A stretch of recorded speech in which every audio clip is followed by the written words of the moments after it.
एक number taste आहे. छोट्या मुलांपासून मोठ्या माणसांपर्यंत सगळेजण खाऊ शकतात असे ओट्स मी बनवणार आहे आज.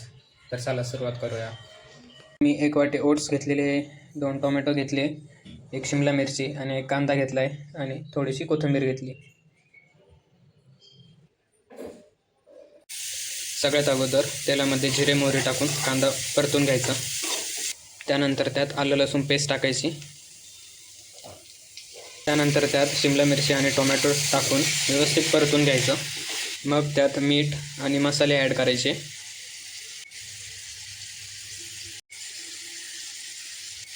मी मॅगी मसाला वापरतो इथं.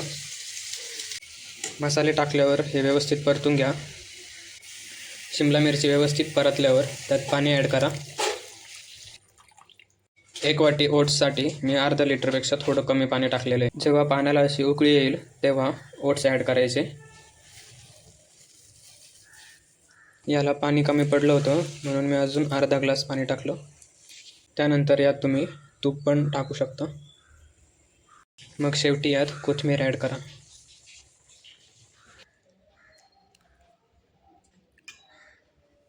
एक नंबर टेस्ट आहे.